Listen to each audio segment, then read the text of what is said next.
안녕하십니까. 삶을 풍성하게 만드는 긍정의 힘이란 주제로 여러분과 함께 얘기 나눠볼 건국대학교 신문방송학과 성경섭 교수입니다. 오늘 주제는 긍정의 힘입니다. 피그말리온 효과라는 얘기를 혹시 들어보셨는지 모르겠어요. 간절히 원하면 이루어진다, 그런 뜻이죠. 어떤 긍정의 힘이 가득 담긴 얘기라고 볼 수 있는데요. 동서고금의 현인들이 인생에 대해서 많은 얘기를 합니다. 그런데 19세기 독일의 낭만주의 소설가죠. 장 파울의 얘기가 가장 와 닿는 것 같습니다. 인생을 책에 비유한 건데요. 어리석은 사람은 책장을 마구 넘겨버리지만 현명한 사람은 공들여 읽는다. 인생이란 책은 단 한 번밖에 읽을 수 없다는 것을 잘 알고 있기 때문이다. 이런 얘기입니다. 인생을 책으로 한번 써보라고 한다면 여러분들도 마찬가지겠습니다만은 아마 대하 장편소설 20몇 권, 30몇 권짜리가 나올 수도 있을 겁니다. 그렇지만 여러분들이 어떻게 살아왔는지 또 어떻게 살아갈지 단 몇 마디의 키워드로 정리를 해봐라. 아마도 굉장히 어려울 겁니다. 그만큼 규모 있게 또 생각하면서 사는 사람들이 많지 않기 때문일 겁니다. 생각하면서 살면 생각대로 살고 살면서 생각하면 사는 대로 생각한다는 말이 있습니다. 생각대로 사느냐, 사는 대로 생각하느냐. 그 말이 그 말 같지만 사실은 큰 차이가 있습니다. 내가 삶의 주체가 되느냐 안 되느냐 하는 그런 차이가 있는 겁니다. 방송기자 생활 30년을 하면서 저는 많은 분들을 만났습니다. 네로라는 유명 인사도 있었고 또 낙도의 집 가서 소박하게 한평생을 바친 할머니도 계셨습니다. 그야말로 제대로 살아오신 분들, 이분들의 공통점은 없을까 저는 생각을 해봤습니다. 보통 우리가 기초라고 하면 알파벳으로 ABC라고 얘기를 하지 않습니까? 인생의 기초, ABC를 대입해 보기로 한 겁니다. 먼저 이분들은 굉장히 긍정적이었다는 겁니다. accept, 모든 걸 잘 받아들인다는 거죠. 그 다음에 브랜드, 자기관리입니다. 그리고 컴패니언, 동반자입니다. 나 혼자만이 아니라 같이 가는 삶을 살았다는 겁니다. 마지막으로 한 가지 중요한 것은 드림입니다. 꿈이죠. 인생의 활력소가 되고 또 어떤 지표가 되는 그런 목표를 가지고 삶을 살았다는 겁니다. 그런데 이 네 가지 중에 가장 중요한 한 가지를 꼽으라면 바로 긍정의 힘입니다. 오늘 제가 여러분과 함께 얘기를 하려고 하는 게 바로 이 긍정의 힘으로 저승문턱까지 갔다 오신 새 박사, 윤무부 박사님의 얘기를 하려고 하는 겁니다. 우선 윤 박사님 얘기를 하기 전에 피그말리온이라는 캐릭터를 한번 들여다보겠습니다.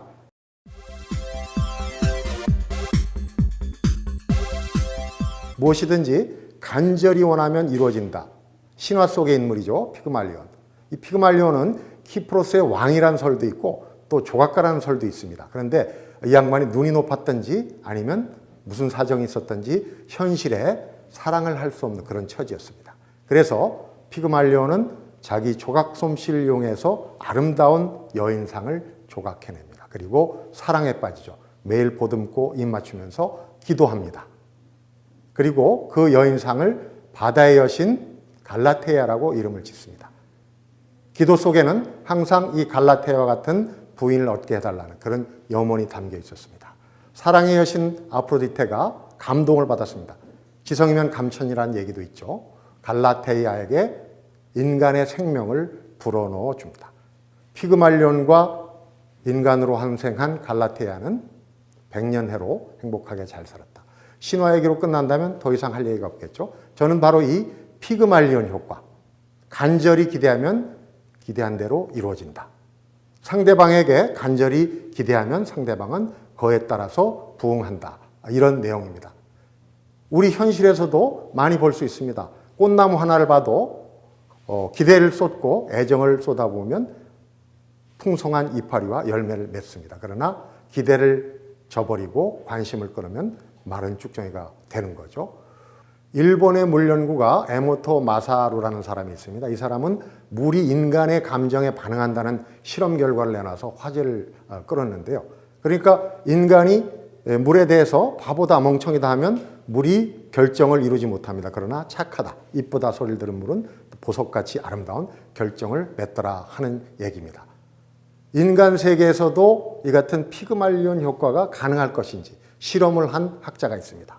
바로 하버드 대학교 심리학과 교수의 로젠텔 박사였습니다. 로젠텔 박사는 먼저 쥐를 대상으로 해서 동물 실험을 했습니다. 학생들에게 정성 들여 키우기에 한 쥐를 한 무리를 만들어 놓고 또 한쪽은 그냥 그대로 방치해둔 쥐를 가지고 미로 학습을 한 겁니다.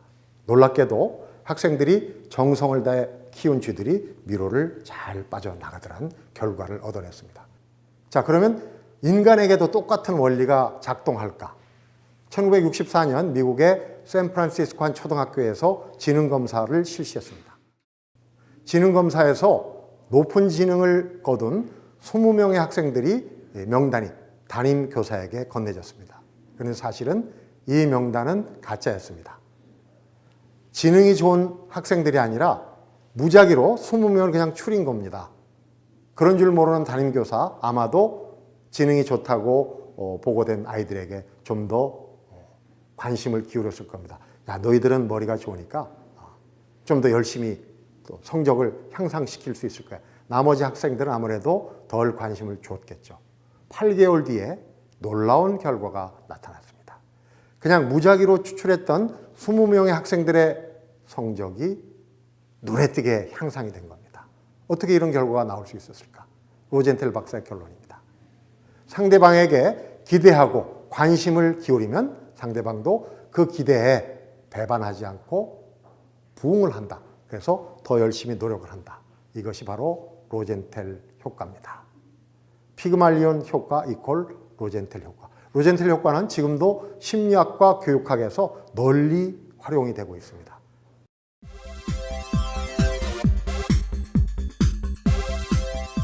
자, 그러면 우리 오늘 주제로 다룬 세 박사, 윤무부 박사에게는 무슨 일이 있었던 걸까요?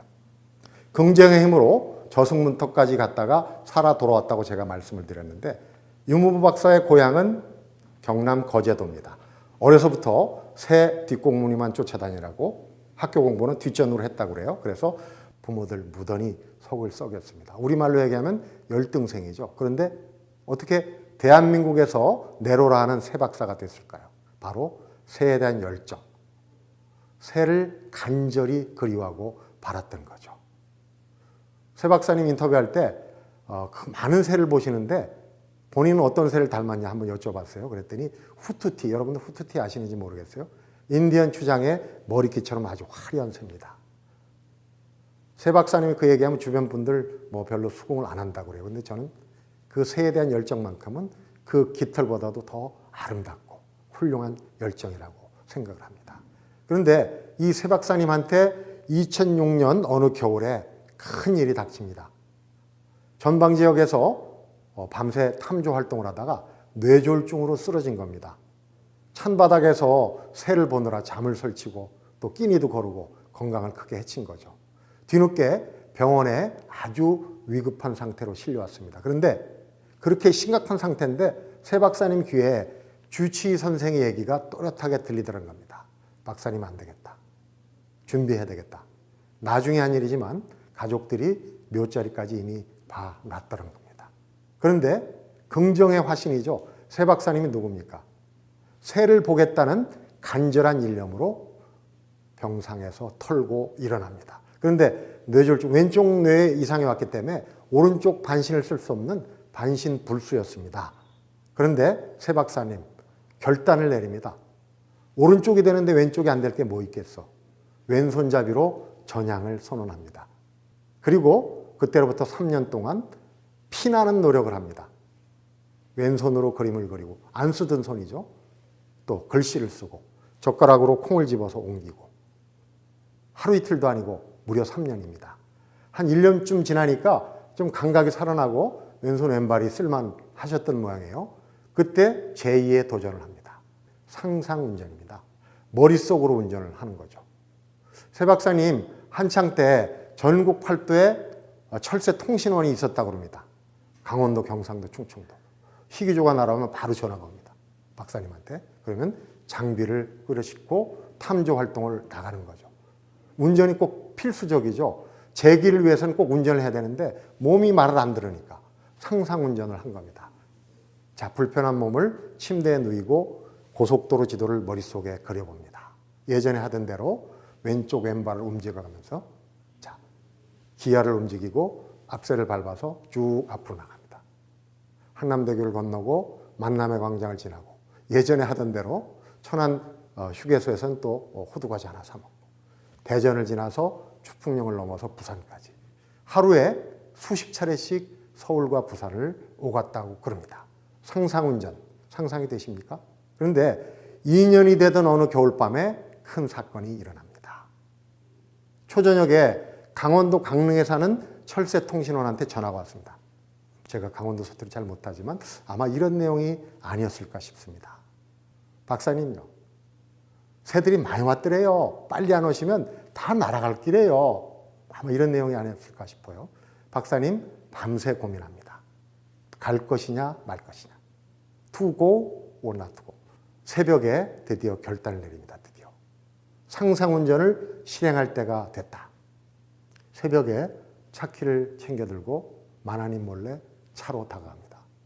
마침 그때 저녁 내내 공교롭게도 눈이 소복히 내렸다고 합니다.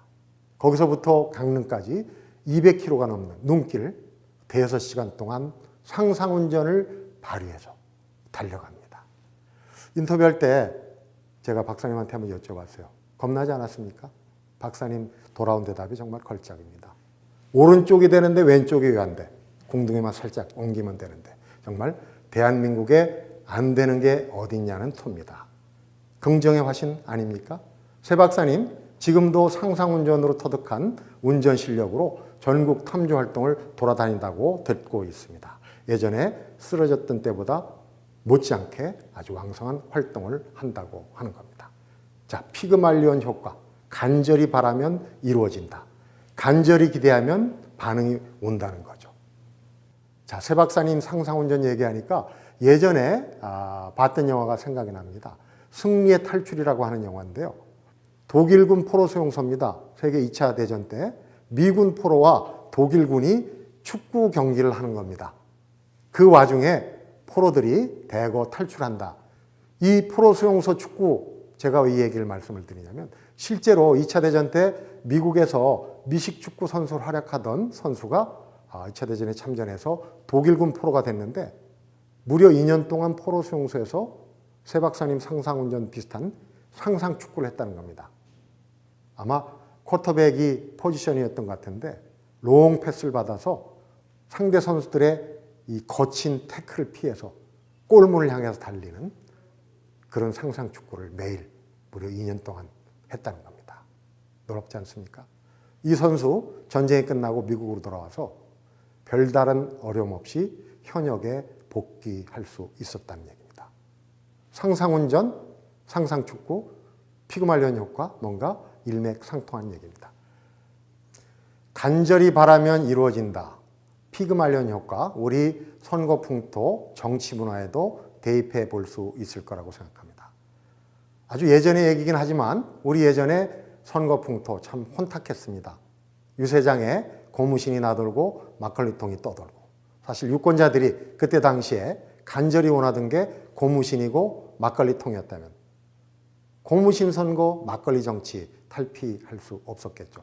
지금은 법과 제도가 많이 좋아졌습니다. 선거 풍토, 또 선거 문화, 정치 문화 많이 향상이 됐습니다. 하지만 유권자들이 진정으로 바라는 깨끗한 선거, 또 바람직한 진정한 지도자를 원한다는 그런 마음은 지금 예전이나 지금이나 똑같다고 생각이 듭니다. 유권자들의 마음속에 정말 간절히 바라는 그런 부분들이 실현이 된다면 우리의 정치 문화, 또 선거 풍토 더욱 깨끗하고 더 바람직한 쪽으로 흘러가지 않을까 하는 그런 생각을 가져봅니다.